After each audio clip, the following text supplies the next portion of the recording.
আসসালামু আলাইকুম ওয়া বারাকাতুহু। আলহামদুলিল্লাহ, সালাতু ওয়াসসালামু আলা রাসূলিল্লাহ, আম্মা বা'দ।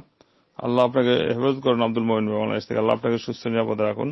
রাস্তায় হরতাল করতে এখানে সেখানে মারা যাচ্ছে, তারা শহীদ বলে গণ্য হবে কিনা, আর শহীদ কারা কারা, বিস্তারিত আল্লাহ হেফাজত করুন। আব্দুল মুমিন ভাই, রাস্তায় হরতাল, মিটিং যারা মারা যাচ্ছে তাদের কোন নিয়ত কিভাবে, এটা বলা যাবে না। শহীদ হবে না না হবে আল্লাহ ভালো জানে।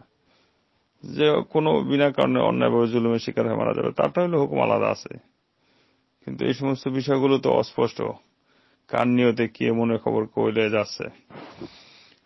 ধর্মযুদ্ধে শহীদ তারা তো শহীদ, তারপর হুকমি ভাবে আল্লাহ শহীদের মর্যাদা অনেকে দিলেন। পানিতে মরে মারা গেল শহীদ, পানিতে ডুবা মারা গেল, কোনো কিছু চাপায় পড়ে মারা গেল, বাসে হোক, গাড়িতে হোক, দেওয়ালে হোক, সব। তারপরে আগুনে পুড়ে মারা গেল।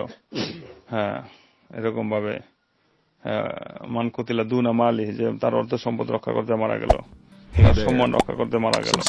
এরকম আরো অনেকগুলো শহীদ। হারিকু শহীদুন, আল গারিকু শহীদুন, তারপরে প্লেগ রোগে মারা গেল শহীদ। এরকম আরো অনেকগুলি রয়েছে হাদিসে। এদেরকে আল্লাহ শহীদের মর্যাদা। কিন্তু আসল শহীদ ধর্মযুদ্ধের শহীদ। আর এই সমস্ত শহীদগুলো তো ধারণা ভালো রাখতে হবে সবার প্রতি। আল্লাহ সবার জন্য, মুসলিম নরনারী যেখানে আছে সবার জন্য ধারণা ভালো রাখতে হবে।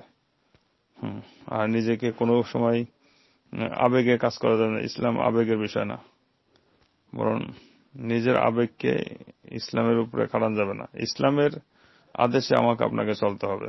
আল্লাহ হেফাজত করুন সবাইকে। আমিন। হাজার আসসালামু আলাইকুম।